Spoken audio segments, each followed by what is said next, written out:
حکم ورته فرمایلو چې یو زما یو کور جوړ کړه چې خلک راضي او هغه کې چې کم دنو زما عبادت کوي. بهرحال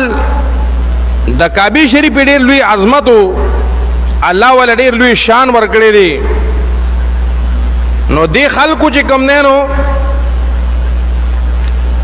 لګیا دي د کعبه شریف مقابله په مختلفو وختونو کې خلکو کړي وا. نو ابرهه چې کله مقابله شروع کا نو عرب نوجوانان لاړو پاغي پا کوټه کې او دسمات یې وکړ او بیا موسم د جمیو وجود د ګرمش د پاره چې کم نینو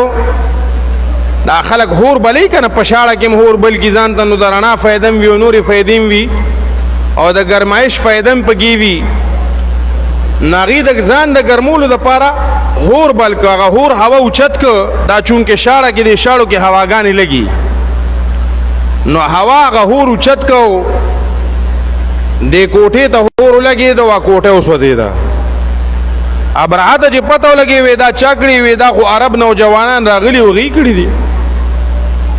بس ابرهه په قهر شو په غوسه شو وې ما خو اسیم د دې دا کعبه چې کم نهنو نه تسلیمولا او زما خو نعوذ بالله اسیم تن نفرتو او دې خو ایلوس موقع راکا. نو یو ډیر لوی لخر تیار کو پاغي کې په اسونو په خوانو باندې خو یو نوې کار دو کو چې اتیان راوست او هغه کې یو غټه تیرې پاغه مینوم کې خودو محمود اد ابرهاتیو دې په سور شو. دا غي ذکر الله تعالی قران پاک کې فرمایلی دی په قران مجید کې پارابه کې ورته فیل ویل کېږي اتیتا. الله تعالی فرمایي تاسو نه ګورئ تاسو ته علم نشته د حال د لخر د اتیوالو چې د اتیوالو لخر سره تاسو رب سجلو کو کومه سزا والا ورکا. ابرهه لخر کشیو کا